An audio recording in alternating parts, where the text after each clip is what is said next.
Bonjour à tous, bienvenue sur la chaîne Ikimoviz. Dans cette nouvelle vidéo, la troisième, je vais vous présenter le restant de mes achats DVD. Ensuite, je passerai dans les prochaines vidéos au contenu Blu-ray et 4K. Alors, je vais commencer par le film Shutter, film que j'ai vu il y a quelques années, film qui m'avait énormément plu, un film coréen que j'avais complètement oublié. Mais complètement, je ne sais pas pourquoi, alors que quand j'ai revu cette pochette-là en surfant sur le net, je me suis dit, punaise, j'ai vu ce film, il me dit quelque chose et ça m'est bien plu. Film sélection officielle, prix Mad Movies, Festival Germain 2006, prix du grand public. Si vous n'avez pas vu, je vous le conseille. L'histoire d'un couple qui, sur une route de campagne, renverse une jeune femme.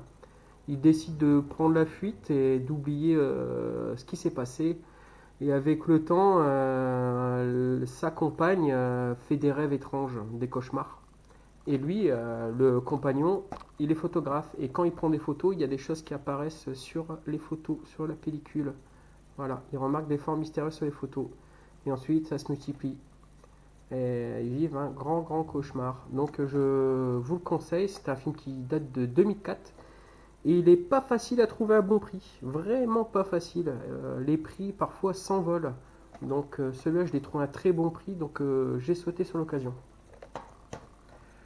Ensuite, l'assassinat de Jesse James, film avec Brad Pitt et Casey Affleck, qui retrace la mort de Jesse James, assassiné par Robert Ford, qui est interprété par Casey Affleck. Superbe film, un western très bien filmé, de belles images, de belles scènes. Je vous le conseille. Ensuite, L'Emprise des Ténèbres, le réalisateur de la trilogie des Scream, c'est-à-dire Wes Craven. Ce film, j'en ai aucun souvenir. Je ne sais pas ce qu'il vaut. Ça va compléter la collection horreur hein, qui se fait petit à petit. Après, j'en ai déjà pas mal, mais il m'en manque vraiment beaucoup.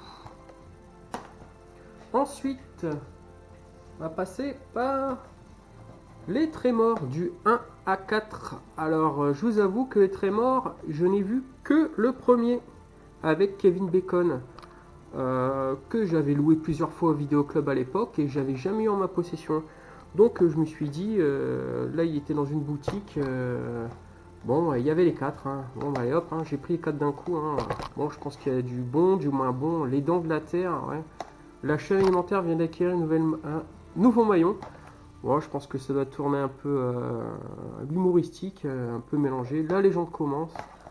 Bon, je les regarderai dans la foulée, les 4 dans la foulée avec ma femme et mon fils.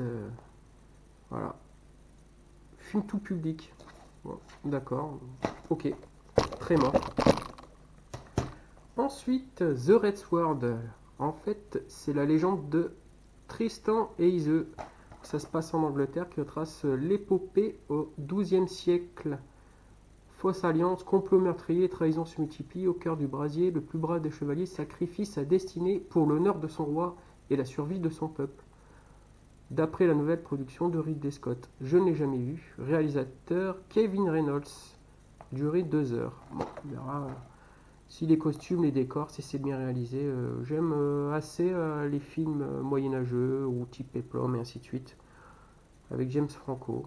Alors, ensuite, un thriller Dark Blue avec Kurt Russell, acteur que j'adore. Kurt Russell joue le rôle d'un policier. Et en fait, c'est une enquête à Los Angeles avec plusieurs bavures. Hein. La ville s'embrase, ça devient chaud. Et lui, il me semble qu'il doit traquer les assassins d'un jeune qui était passé à tabac. Je m'en souviens plus trop. Je m'en souviens plus trop et j'ai hâte de le revoir.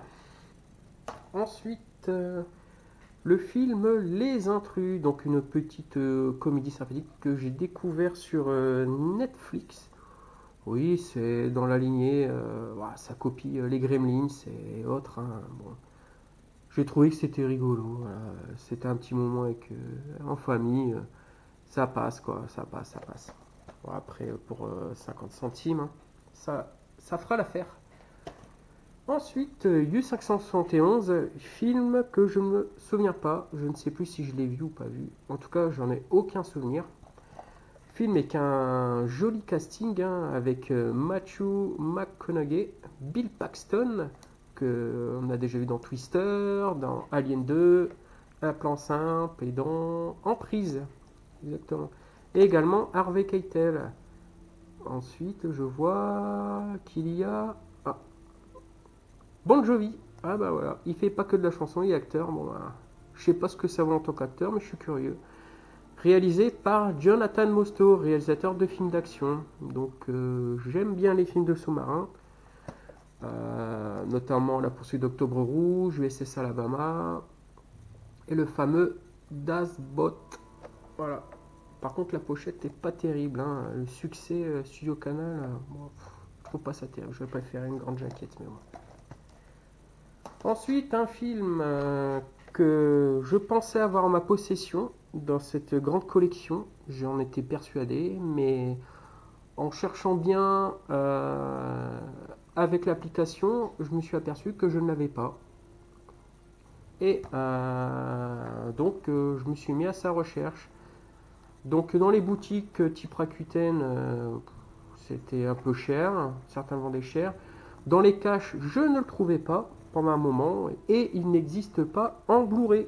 Donc, superbe film, Payback, par le réalisateur de Los Angeles Confidential, Brian Helgeland, avec Mel Gibson, qui en fait, à l'origine, il réalise un casse avec son associé, et en fait, il se fait enfler par son associé, donc, et il est laissé pour mort, sauf qu'il revient plusieurs mois après, le monsieur là, et il a la rage, et il a les nerfs, et il veut récupérer son pognon, et c'est pas une forte somme, mais il veut récupérer uniquement son pognon, donc c'est un film action, humour noir, c'est très bien écrit, c'est très drôle.